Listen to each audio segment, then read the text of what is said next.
दूसरों की वैलिडेशन नहीं, यही फिटनेस का असली मायना है। जब आप शुरुआत जिम की भी करते हैं तो यहाँ भी अगर आप 5 किलोग्राम वेट उठाते हैं तो कोई आपके लिए ताली नहीं बजाता, लेकिन 6 महीने बाद जब आपका स्टेमिना बढ़ता है तो लोग खुद ब खुद बोलते हैं। ऐसे ही लाइफ में भी आप किसी और की वैलिडेशन का वेट नहीं करें। अपने छोटे छोटे अचीवमेंट के लिए आप खुद अपने लिए क्लैप करें।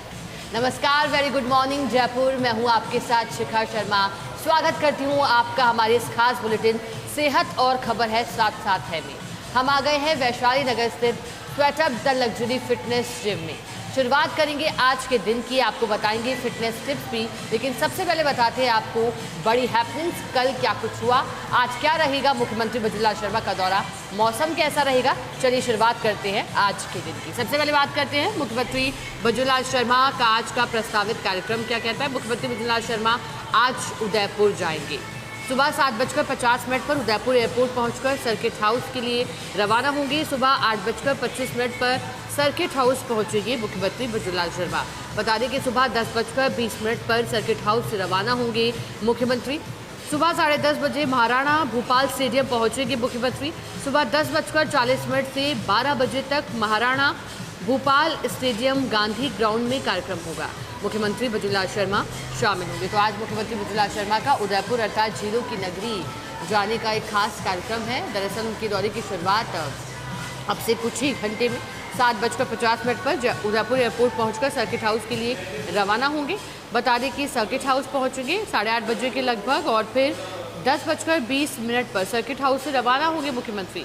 फिर महाराणा भूपाल स्टेडियम पहुंचेंगे और फिर वहां पर जो महाराणा भूपाल स्टेडियम में है 10:40 से लेकर के 12 बजे तक लगभग 1 घंटे 20 मिनट तक एक कार्यक्रम का आयोजन है। उसमें मुख्यमंत्री बजुलाल शर्मा शामिल होंगे। मुख्यमंत्री का इस कार्यक्रम में संबोधन भी दिलचस्प होगा, उन्हें सुनना भी बेहद खास होगा, क्योंकि मुख्यमंत्री बजुलाल शर्मा किस तरह से अब कोशिश करेंगे कि जिन 4 जातियों का वो जिक्र करते हैं, किसानों का, युवाओं का, महिलाओं का, गरीब का, उन्हें केंद्र में रखकर और जो लगातार कोशिश विकसित राजस्थान बनाने की है, उसके लिहाज से मुख्यमंत्री बजुलाल शर्मा का संबोधन खास रहेगा। कार्यक्रम में मुख्यमंत्री बजुलाल शर्मा शामिल होंगे। तो आज सभी की निगाहें मुख्यमंत्री के इस उदयपुर दौरे पर, क्योंकि प्रशासनिक अधिकारियों की ओर से भी तैयारी कर ली गई है। खुद प्रस्तावित स्थल का जायजा कलेक्टर की ओर से भी लिया गया था, जो कार्यक्रम स्थल है वहाँ पर। और अब जब मुख्यमंत्री पहुँचेंगे तो सुरक्षा की दृष्टि से भी इंतजाम किए गए हैं, पुख्ता प्रबंध किए गए हैं और आज मुख्यमंत्री उदयपुर दौरे पर रहेंगे। 7:50 के आसपास का समय बताया जा रहा है। चलिए ज़्यादा जानकारी के लिए हमारे साथ एसोसिएट एडिटर ऐश्वर्या प्रधान जुड़ गए हैं। ऐश्वर्या जी, आज मुख्यमंत्री का उदयपुर दौरे के दौरान क्या क्या कार्यक्रम रहेंगे, यहाँ से कितने बजे रवाना होंगे और फिर कब पुनः जयपुर वापसी का उनका कार्यक्रम है? देखिए, मुख्यमंत्री बजुलाल शर्मा का जो भी कार्यक्रम है उसके तहत जो प्रताप गौरव केंद्र में यानी महाराणा प्रताप की जयंती है और महाराणा प्रताप की पूरी दुनिया में विशेष पहचान है। सभी लोग जानते हैं कि महाराणा प्रताप की त्याग तपस्या को सभी याद भी करते हैं। इसीलिए मुख्यमंत्री बजुलाल शर्मा भी उस कार्यक्रम में शिरकत करेंगे। सरकार के सभी लोग हैं वो एक एक करके वहाँ जाते भी हैं और कल भी सभी लोग गए हुए थे। तो सबसे बड़ी और महत्वपूर्ण बात यह है कि ये जो कार्यक्रम होने वाला है, ये जो कार्यक्रम है, इस कार्यक्रम पर सभी की नज़र है, क्योंकि यहाँ पर संबोधन भी क्या कुछ कहते हैं महाराणा प्रताप के बारे में, क्या कुछ घोषणा होती है, वो भी देखनी पड़ेगी। यहाँ बजुलाल शर्मा का जो वापसी का कार्यक्रम है वो दोपहर बाद का फिलहाल बताया जा रहा है।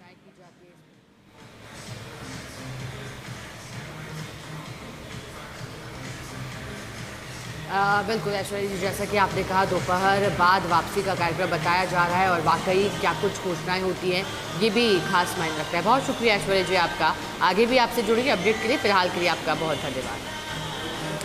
चलिए अब बढ़ते हैं आगे। अगली खबर आपको बताते हैं कटिहार मंडल में दोहरीकरण कार्य है। कई ट्रेनों का रूट बदला है। नॉन इंटरलॉकिंग कार्य के चलते रेल यातायात भी प्रभावित। किशनगंज अजमेर एक्सप्रेस 16 और 19 जून को परिवर्तित मार्ग से चलेगी। डिब्रूगढ़ लालगढ़ एक्सप्रेस 16 से 18 जून तक बदले रूट पर संचालित। डिब्रूगढ़ लालगढ़ एक्सप्रेस बता दें कि भगत की कोठी कामाख्या एक्सप्रेस का भी जो मार्ग है था, जो रूट है वो बदला है। उदयपुर सिटी कामाख्या एक्सप्रेस परिवर्तित रूट से संचालित होगी। अजमेर किशनगंज एक्सप्रेस भी बदले मार्ग से चलेगी। कई ट्रेनों का आजरा, लाभा और सुनैली स्टेशन पर ठहराव रद्द किया गया है। अजमेर किशनगंज एक्सप्रेस को पूर्णिया और ठाकुरगंज में अतिरिक्त महापड़ाव की बात हो रही है, अतिरिक्त ठहराव की बात हो रही है। बता दें कि कटिहार मंडल में दोहरीकरण कार्य के चलते कई ट्रेनों का रूट है अब वो बदल दिया गया है। इसके पीछे जो दोहरीकरण का कार्य है वो बताया जा रहा है। जब रूट को बदला गया है, कहाँ कहाँ यातायात प्रभावित हो रहा है, चलिए आपको बता दें। नॉन इंटरलॉकिंग कार्य के चलते ये रेल यातायात प्रभावित हुआ है। किशनगंज अजमेर एक्सप्रेस 16 और 19 जून को परिवर्तित मार्ग से चलेगी। डिब्रूगढ़ लालगढ़ एक्सप्रेस की बात करें तो 16 से 18 जून तक बदले रूट पर संचालित होगी। लगभग 3 दिनों के लिए 2 से 3 दिन का ये समय बताया जा रहा है जब रूट परिवर्तित रहेगा। भगत की कोठी कामाख्या एक्सप्रेस का भी मार्ग बदला गया है। उदयपुर सिटी कामाख्या एक्सप्रेस परिवर्तित रूट से चलेगी। अजमेर किशनगंज एक्सप्रेस भी बदले मार्ग से चलेगी। कई ट्रेनों का जो आजरा है, लाभा है और सुनैली स्टेशन पर ठहराव है वो भी रद्द कर दिया गया है। अजमेर किशनगंज एक्सप्रेस को पूर्णिया और ठाकुरगंज में अतिरिक्त महापड़ाव और अतिरिक्त ठहराव की बात हो रही है। तो कई ट्रेनों का रूट बदला गया है और उसके पीछे की वजह जो नॉन इंटरलॉकिंग कार्य है उसके चलते, और फिर जैसे ही ये कार्य हो जाएगा उसके बाद एक बार फिर सुचारू रूप से शुरू रेल सुविधाएं कर दी जाएंगी इन सभी मार्गों के लिए। चलिए अब आगे बढ़ते हैं, बात करते हैं फर्स्ट इंडिया समूह के द्वारा प्रकाशित खबर डेली इंग्लिश न्यूज़पेपर और दैनिक हिंदी अखबार सच भी दर्ज में प्रकाशित खबर की। सबसे पहले शुरुआत करेंगे daily English newspaper first India में प्रकाशित पहली खबर, Modi Trump handshake break ice. तो जब मोदी और ट्रंप मिले तो फिर पिघल गई आइस भी, बर्फ भी पिघल गई। ऐसा इसलिए क्योंकि हाल ही के दिनों में जो दोनों देशों के संबंध थे या दोनों देशों के बीच जिस तरह की स्थितियाँ रही, हालांकि भारत लगातार कहता रहा अपनी बात क्योंकि भारत की भावना वसुधैव कुटुंबकम की है, लेकिन जिस तरह के बयान लगातार ट्रंप की ओर से आ रहे थे, दो तरफा बातें हो रही थी, कभी भारत को मित्र सहयोगी बता रहे थे, कभी भारत की कई मोर्चों पर भारत को निंदा भी कर रहे थे और कभी सरकैज़म भी कर रहे थे। लेकिन अब जब प्रधानमंत्री नरेंद्र मोदी और ट्रंप मिले तो कह सकते हैं कि जो बर्फ़ थी वो भी पिघल गई इस हैंडशेक से, यानी कि जो भी अब स्थितियाँ बन रही थी अब कह सकते हैं कि उन पर पूर्ण विराम लगा इस हैंडशेक के बाद। चलिए आगे बढ़ते हैं, बताते हैं कि क्या कुछ खास रहा G7 के दौरान। France is hosting the 52 G7 summit from June 15 to 17, bringing together leaders of the world's leading advanced economies and partners nation. Prime Minister Narendra Modi on Tuesday reached France for G7 summit amid a two-nation visit. तो प्रधानमंत्री नरेंद्र मोदी कल Tuesday को France पहुंचे थे। उनकी 2 देशों की यात्रा के दौरान फ्रांस का दौरा, फिर उनका स्लोवाकिया जाना और फिर पुनः उनका फ्रांस पहुंचना G7 समिट में भाग लेने के लिए। और प्रधानमंत्री नरेंद्र मोदी का फ्रांस पहुंचना क्योंकि फ्रांस जो है वो 52 G7 समिट को होस्ट कर रहा है जो कि 15 से 17 जून के लिए आयोजित हो रहा है।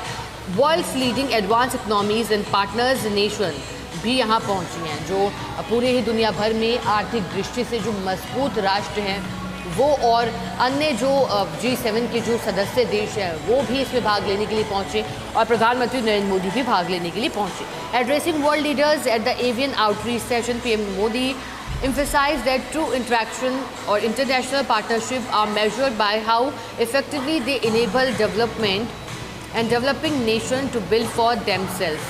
प्रधानमंत्री नरेंद्र मोदी ने आउटरीच सेशन के दौरान और बड़ी बात कही प्रधानमंत्री नरेंद्र मोदी ने इस आउटरीच सेशन के बाद। उन्होंने कहा कि जो G7 समिट भी हों या फिर जो मजबूत आर्थिक दृष्टि से जो अर्थव्यवस्था मानी जाती है या फिर अंतर्राष्ट्रीय संबंधों की बात करें तो इसका आकलन सही मायनों में किया जाता है कि जो विकासशील देश है उन्हें सक्षम बनाने के लिए इन सभी देशों का क्या योगदान है। बड़ी बात प्रधानमंत्री ने कही है। प्रधानमंत्री ने कहा है कि अंतर्राष्ट्रीय संबंध आपके और हमारे अच्छे हैं, इसका आकलन तो उसी बात से होता है कि आप जो नेशन है, जो डेवलप्ड नेशन है, वो विकासशील अर्थात डेवलपिंग नेशन को कितना सपोर्ट कर रहे हैं, उन्हें मजबूत बनने के लिए उनका कितना योगदान है, उनकी सहायता क्या है, उनका सहयोग क्या है। प्रधानमंत्री नरेंद्र मोदी ने ये बात कही। और ये देखिएगा जो तस्वीर का live first India news channel पर भी हमने तस्वीर आपको दिखाई थी G7 समिट के दौरान, जब G7 समिट में भाग ले रहे सदस्य देश और प्रधानमंत्री नरेंद्र मोदी भी जो पहुंचे, तो ये तस्वीर जिस पर पूरी दुनिया भर की निगाहें टिकी रही और चर्चाएं होती रही क्योंकि मीटिंग एंड ग्रीटिंग्स का दौर चला। चलिए आगे बढ़ते हैं, अगली खबर की बात करते हैं। अगली खबर, mining judicial admin citizen safety to receive new direction. Chief minister Bhajanlal Sharma has approved series of measures aimed at boosting economic growth, strengthening the judicial system, enhancing disaster preparedness in Rajasthan। तो मुख्यमंत्री भजनलाल शर्मा ने जोर दिया कि जो आपदा की स्थितियाँ है उससे निपटने के लिए हमारी तैयारी कैसी हो सकती है। माइनिंग से जुड़ी बात उन्होंने कही, उन्हें जुडिशियल न्यायिक व्यवस्था से जुड़ी उन्होंने बातें कही। तो मुख्यमंत्री भजनलाल शर्मा ने कल इन सभी बिंदुओं पर गौर करा और कहा कि इनमें सुधार के लिए या फिर इनमें बेहतरीन ढंग से किस तरह से कार्य हो सकता है। He directed official to ensure the timely implementation of all approved decision so that their benefit reach the public without delay. मुख्यमंत्री भजनलाल शर्मा ने कहा कि अधिकारियों को भी निर्देश दिए कि किस तरह से आप योगदान दे सकते हैं ताकि जो घोषणाएं हैं, जो योजनाएं हैं, वो जल्द से जल्द धरातल पर उतरे और उनका जो लाभ है वो जल्द से जल्द सुनिश्चित हो। यानी कि मुख्यमंत्री ने साफ कहा है कि समय रहते भी कार्य पूरा होना भी ज़रूरी है, ये सभी सुनिश्चित करने के लिए कि जो आपदा की स्थिति से निपटा जाए या फिर अगर न्यायिक की बात की जाए या फिर माइनिंग की बात की जाए, सभी के लिए मुख्यमंत्री भजनलाल शर्मा ने एक बड़ी बात कही है। चलिए आगे बढ़ते हैं, अगली खबर की बात करते हैं। We NEET India bans Telegram till June 21। The National Testing Agency (NTA) on Monday welcomed the Centre decision to impose temporary restrictions on Telegram in India। तो NTA की ओर से भी जो केंद्र सरकार का जो डिसीजन लिया गया उसकी सराहना की गई है, उसे सराहा गया है, क्योंकि अब जो टेलीग्राम है, जो मैसेजिंग ऐप है, उस पर अस्थायी रूप से रोक लगा दी गई है। जो नीट का री एग्ज़ाम है उससे पहले ये रोक लगा दी गई है और ये नीट री एग्ज़ाम के बाद तक के लिए जो समय अवधि है वो तय कर दी गई है। बता दें कि decision taken Telegram in India describing the move as a necessary step to curb examination related fraud and misinformation ahead of the NEET UG 2026 re-examination scheduled for June 21। तो जो री-एग्ज़ाम है नीट की वो 21 जून को होगी, लेकिन उससे पहले जो पेपर लीक से जुड़ी कोई स्थिति ना पनपे या फिर जो मिस इन्फॉर्मेशन है, गलत और भ्रामक खबरें हैं, वो इसके माध्यम से न फैले, इसी को देखते हुए किसी भी तरह की गड़बड़ी को रोकने के लिए ये फैसला लिया गया है। According to the NTA statement, the Ministry of Election and Information Technology, acting on recommendation from the agency, has directed a temporary restriction on across to Telegram in India June 22. The government has also instructed platform to disable its message editing feature in India until June 30। इतना ही नहीं, government of India की ओर से ये भी कहा गया है कि जो मैसेज में संशोधन करने का जो एक तरह से कह सकते हैं फीचर है, उस पर भी जून 30 तक रोक लगाने की बात कह दी गई है। चलिए आगे बढ़ते हैं, अगली खबर का रुख करते हैं। अगली खबर जो प्रकाशित है आपको उसके बारे में बताते हैं। बिरला इनॉग्रेट्स विकसित भारत यूथ पार्लियामेंट। लगातार हमने तस्वीरें भी दिखाई थी आपको। Lok Sabha speaker Om Birla inaugurated the Viksit Bharat youth parliament 2026 organised by the ministry of youth affairs and sports in collaboration with the parliament research and training institute for democracies of the Lok Sabha secretaries at the central hall of Samvidhan Sadan. तो कल Lok Sabha speaker की ओर से जो central hall है संविधान सदन, उसमें जो विकसित भारत यूथ पार्लियामेंट है उसका उद्घाटन भी किया गया था, जिसमें हमने सुना भी था, लोकसभा स्पीकर ओम बिरला ने जिक्र किया था कि युवाओं में कितना पोटेंशियल है और दुनिया भर की नज़र टिकी है भारतीय युवाओं और उनके पोटेंशियल पर। उन्होंने जिक्र भी किया था प्रधानमंत्री नरेंद्र मोदी का फ्रांस जाना और वहाँ भी इनोवेट्स 2026 का उद्घाटन करना, ताकि जो युवा हैं उनके लिए बेहतरीन अवसर भी भविष्य में तैयार करने की जो कोशिश है और हमारे युवाओं का जो कह सकते हैं पोटेंशियल है वो दुनिया भर देखा भी जा रहा है दुनिया भर में। ये बात भी लोकसभा स्पीकर ने इसके उद्घाटन के दौरान कही थी और लगातार तस्वीरें हमने आप तक पहुंचाई भी थी। Addressing participants from across the country, Birla describe the constitution as a guiding document embodying equality, justice and equal opportunity. इतना ही नहीं, लोकसभा स्पीकर ने जब इस दौरान अपनी बात भी रखी तो उन्होंने कहा था, भारतीय डेमोक्रेसी की बात कही थी, कहा था कि किस तरह से जो भारतीय संविधान, हमारा जो लोकतंत्र है और लोकतांत्रिक व्यवस्था है वो पूरी तरह टिकी है, कि किस तरह से अब आगे जो कोशिश है इक्वालिटी की, समानता बनाए रखने की, वो की जाती है। चलिए आगे बढ़ते हैं, अगली खबर की बात करते हैं। दैनिक हिंदी अखबार सच बेधड़क में प्रकाशित खबर क्या कहती है, चलिए आपको बताते हैं। तो G7 समेत मोदी और ट्रंप ने हाथ मिलाया, एक दूसरे का अभिवादन किया, बातचीत की। G7 में गर्मजोशी से मिले मोदी और ट्रंप। फ्रांस के एवियान में आयोजित G7 शिखर सम्मेलन के दौरान प्रधानमंत्री नरेंद्र मोदी और अमेरिकी राष्ट्रपति डोनाल्ड ट्रंप की 16 महीने बाद पहली आमने सामने की मुलाकात हुई। दोनों नेताओं ने गर्मजोशी से मुलाकात की, एक दूसरे से हाथ मिलाया। ये तस्वीरें लगातार अब दुनिया भर में चर्चा का विषय भी रही।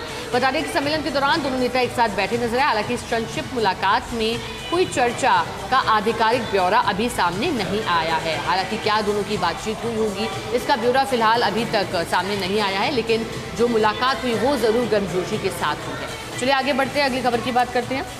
ग्रामीण सेवा शिविरों में गैर हाजिर कर्मचारियों पर कार्रवाई होगी। मुख्यमंत्री बिजलाल शर्मा के निर्देशों के बाद ग्रामीण सेवा शिविर 2026 को लेकर प्रशासनिक मशीनरी पूरी तरह अलर्ट मोड पर आ गई है। मुख्य सचिव वी श्रीनिवास ने सभी संभागीय आयुक्तों को, जिला कलेक्टर्स को, शिविर प्रभारियों को स्पष्ट निर्देश दे दिए हैं कि शिविरों में किसी भी प्रकार की लापरवाही बर्दाश्त नहीं की जाएगी। अनुपस्थित कर्मचारियों के खिलाफ तत्काल अनुशासनात्मक कार्रवाई होगी और जरूरत पड़ने पर उनकी जगह वैकल्पिक कार्मिकों की तैनाती की जाएगी। राज्य सरकार ने तय किया कि प्रत्येक ग्राम पंचायत में मुख्य शिविर से पहले प्री कैंप आयोजित किए जाएंगे।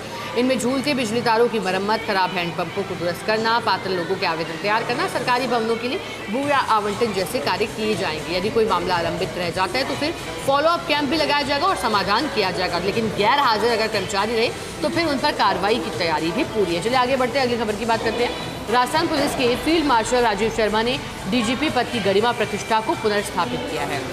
बता दें कि राजस्थान पुलिस के महानिदेशक डीजीपी राजीव कुमार शर्मा 3 जुलाई को अपने कार्यकाल का 1 वर्ष पूरा करने जा रहे हैं। इस 1 वर्ष को राज्य पुलिस के बदलाव, जवाबदेही और आधुनिक पुलिसिंग के दौर के रूप में भी देखा जा रहा है। मुख्यमंत्री बिजलाल शर्मा द्वारा राजस्थान पुलिस की कमान सौंपे जाने के बाद डीजीपी राजीव शर्मा ने फील्ड पुलिसिंग, संस्थागत सुधार और प्रभावी कानून व्यवस्था पर विशेष ध्यान देकर के अपनी अलग पहचान बनाई। पुलिस मुख्यालय तक सीमित रहने के बजाय जो डीजीपी है वो बाड़मेर और डूंगरपुर जैसे सीमावर्ती जिले और पूरे प्रदेश का व्यापक दौरा किया और फिर किस तरह से जो उनका पहला वर्ष पूरा होने जा रहा है उसमें फील्ड पुलिसिंग पर किस तरह से भी विशेष जोर दिया, क्योंकि एक जगह तक सीमित रहकर नहीं बल्कि जो फील्ड विजिट है उस पर भी उन्होंने पूरा जोर दिया है। चलिए आगे बढ़ते हैं, अगली खबर की बात करते हैं। अगली खबर आपको बताते हैं और देखिए जिस तरह से अब लगातार आपको बता रहे हैं कि आज का दिन क्यों खास है, कई मायनों में खास है, लेकिन अब जब बात इसकी की जा रही है, आज राजस्थान पुलिस के फील्ड मार्शल राजीव शर्मा ने डीजीपी पद की जो गरिमा है उसे पुनर्स्थापित किया है। और ये तो थी डेली इंग्लिश पेपर की खबर। अब हम आपको बताएंगे दैनिक हिंदी अखबार की खबरें। तो आगे बढ़ते हुए आपको अगली खबर की जानकारी देते हैं। मौसम का यू टर्न भी हुआ है, साथ ही क्या खास है चलिए जानते हैं। लेकिन जिस तरह से हमने आपको बताया कि राजस्थान पुलिस के फील्ड मार्शल राजीव शर्मा ने डीजीपी पद की गरिमा और प्रतिष्ठा को पुनर्स्थापित किया है, वो वाकई अब चर्चाओं में आ गया है। प्रभावी कानून व्यवस्था पर भी विशेष ध्यान देकर अपनी अलग पहचान बनाई है। पुलिस मुख्यालय तक सीमित रहने के बजाय डीजीपी शर्मा ने बाड़मेर और डूंगरपुर जैसे दूरस्थ और सीमावर्ती जिलों में पूरे प्रदेश का दौरा किया और इतना ही नहीं, सड़क सुरक्षा की समीक्षा की, पुलिस अधिकारियों के साथ सीधे संवाद किया। पुलिसिंग और जनसंपर्क व्यवस्था को मजबूती मिली। आधुनिकीकरण के प्रबल समर्थक डीजीपी शर्मा ने पुलिस संसाधनों और बुनियादी ढांचे को सुदृढ़ बनाने को प्राथमिकता भी बताई है। और बता दें कि 500 से अधिक नए वाहन शामिल किए जाने की बात है, जिससे विशेष कर ग्रामीण और दूरदराज क्षेत्रों में पुलिस और की प्रतिक्रिया क्षमता में उल्लेखनीय सुधार भी हुआ है। ये भी बड़ी बात आज के दिन की, क्योंकि वरिष्ठ अधिकारियों को भी अधिक समय फील्ड में बिताने के उन्होंने निर्देश दिए। जो पुलिसिंग है उनकी वो चर्चाओं में रही है कि किस तरह से बेहतर पुलिसिंग उनकी रही है। देखिए कार्यकाल संभालने के बाद अब नवाचारों पर उन्होंने बल दिया है। नवाचार इस तरह से कि अपराधियों में भय हो, आमजन में विश्वास कायम रहे, और आमजन में विश्वास कायम करने के लिए ज़रूरी है कि अब कुछ नवाचारों को बल देकर के भी ना सिर्फ एक स्थान तक सीमित रहना बल्कि लगातार जो है फील्ड विजिट करना। फील्ड विजिट के दौरान जो तस्वीरें आती हैं। चलिए अब आगे बढ़ते हैं, अगली खबर की बात करते हैं। सीएम के अहम निर्णय आपको बताते हैं। खनन, न्याय और सुरक्षा व्यवस्था मजबूत होगी। मुख्यमंत्री बिजलाल शर्मा ने राज्य के विकास, सुशासन और नागरिक सुरक्षा को मजबूत करने के उद्देश्य से कई महत्वपूर्ण निर्णय लिए हैं। इनमें रेयर थर्ड एलिमेंट्स के एक्सप्लोरेशन को मंजूरी, राष्ट्रीय अन्वेषण अभिकरण के मामलों की सुनवाई के लिए विशेष न्यायालय की स्थापना तथा 8 नए जिलों में नागरिक सुरक्षा कोर के गठन जैसे अहम फैसले इसमें शामिल हैं। सीएम के अहम निर्णय, जिसमें 207.63 वर्ग किलोमीटर में रेयर अर्थ एक्सप्लोरेशन को हरी झंडी की बात कही गई है। खनन क्षेत्र को बढ़ावा देने के लिए मुख्यमंत्री ने बाड़मेर जिले की पचपदरा और शेरगढ़ जिले के ग्राम नवातला और देवीगढ़ में वर्ग किलोमीटर क्षेत्र में रेयर अर्थ एलिमेंट्स के एक्सप्लोरेशन लाइसेंस को मंजूरी दे दी है। तो विकास की दृष्टि से, सुशासन की दृष्टि से और नागरिक सुरक्षा को मजबूत करने के उद्देश्य से ये सभी महत्वपूर्ण निर्णय लिए गए हैं। चलिए, ये तो थी आज फर्स्ट इंडिया समूह के द्वारा प्रकाशित अखबार की प्रमुख खबरें। वक्त तो चला बुलेटिन में एक छोटे से ब्रेक का। इस स्पेशल बुलेटिन में ब्रेक लेंगे हम। ब्रेक के बाद स्वागत है आप सभी का। हमारा खास बुलेटिन सेहत और खबर है, साथ साथ है। ब्रेक से पहले बात की थी बड़ी हैपनिंग्स की। अब हम बात करेंगे सीधा फिटनेस को लेकर। हमारे साथ मौजूद है स्वेटा लग्जरी फिटनेस जिम में। हमारे साथ मेंबर हैं जिम की श्वेता शर्मा, इनका नाम है। श्वेता जी, बहुत बहुत वेलकम आपको। स्मिता जी, स्वागत करती हूँ आपका। तो स्मिता जी, आपकी फिटनेस जर्नी कैसी रही है? आपको क्यों लगा, क्योंकि आपने बताया कि आप होम मेकर हैं। देखिए, होम मेकर का काम बहुत होता है, घर भी संभालना है, बजट भी संभालना है, साथ ही टाइम भी संभालना है, टाइम के अकॉर्डिंग सब कुछ करना है। कैसे मैनेज करती हैं और फिट भी रहती हैं? मैम, आज से 7 साल पहले आई वॉज 74 और मुझे घर के काम करने में भी थोड़ी प्रॉब्लम आने लगी थी, कुछ फिज़िकल प्रॉब्लम। तो मुझे लगा कि अब तो कुछ करना ही पड़ेगा, बच्चे भी बड़े हो गए, अब मेरे पास टाइम है। तो मैंने जिम ज्वाइन किया। मैंने 2 महीने में शायद 10 kg वेट लूज़ किया और मुझे फ़िज़िकल फिटनेस के साथ साथ मतलब मुझे ये फ़ील हुआ कि मेरी मेंटल वेलबींग भी बहुत अच्छी हुई है और धीरे धीरे एक एडिक्शन बन गया। और आज ये मतलब ये हालत है कि मैं जिम नहीं आती ना तो मुझे लगता है मैंने कुछ किया ही नहीं है। इतना ज़रूरी हो गया मेरे लिए जिम आना। आपने कहा कि बहुत ज़रूरी था, लेकिन आपको जिम आने में चैलेंज क्या लगता है? क्या आपको चैलेंज कोई डाइट से रिगार्डिंग लगता है, डाइट के रिगार्डिंग है, या फिर कंसिस्टेंसी एक चैलेंज है, या फिर मोटिवेशन एक चैलेंज है? क्या चैलेंज है आपके? मैम, मेरे लिए चैलेंज सुबह उठ के यहाँ आना एक चैलेंज है। यहाँ आने के बाद सब कुछ अपने आप हो जाता है। मतलब यहाँ आना, सुबह अपने आप को पुश करना, वो एक सबसे बड़ा चैलेंज है। बाकी मैं बच्चों को स्कूल के लिए भेज के उसके बाद यहाँ आती हूँ, ये भी मैंने बहुत बड़ा चैलेंज फेस किया है। अभी मेरी बेटी कॉलेज में है तो वो मेरे लिए बहुत ईजी होता जा रहा है। बच्चे भी पुश करते हैं कि नहीं मम्मा बहुत अच्छा हुआ। तो आप बैलेंस कैसे करती हैं दोनों ही चीज़ों को? कभी मन ना भी करे कि जिम नहीं जाना, तो क्या आप घर पर भी एक्टिव रहती हैं फिटनेस को लेकर? कुछ और है आपकी डेली रूटीन में? बिल्कुल, मेरा दिन में सोना बिल्कुल बंद हो चुका है। मैं अपने सारे काम बिल्कुल एक्टिवली पूरे दिन एक्टिव रहती हूँ और रात को नींद बहुत अच्छी आती है। सबसे बड़ी बात, खुश रहती हूँ, सबको खुश रखती हूँ। स्मिता जी, राइट जी, बहुत धन्यवाद आपका फर्स्ट इंडिया से जुड़ने के लिए और अपनी जर्नी बताने के लिए। उम्मीद करते हैं कि आज जो सभी दर्शक और ख़ास तौर पर जिनके लिए एक चैलेंज है घर और फिटनेस को मेंटेन करना, वो भी आपको देखकर और आपकी जर्नी से मोटिवेट होंगे। और हम आपसे यही कहेंगे कि एक दिन में कुछ भी नहीं बदलता है, एक दिन में आप फिटनेस भी नहीं पाते, एक दिन में आप की मसल भी नहीं बन जाती, लेकिन जब आप खुद को 90 दिन बाद देखेंगे तो हम उम्मीद करते हैं कि ज़रूर आपको बदलाव दिखेगा अपने जीवन में भी। अगर आपका कोई गोल है और अगर आप फिट होना चाहते हैं तो वहाँ भी बदलाव आपको ज़रूर दिखेगा। चलिए, आज के लिए हमारे इस खास बुलेटिन में बस इतना ही। आप बने रहिए, देखते रहिए फर्स्ट इंडिया न्यूज़। कल फिर मिलेंगे आपसे। नमस्कार।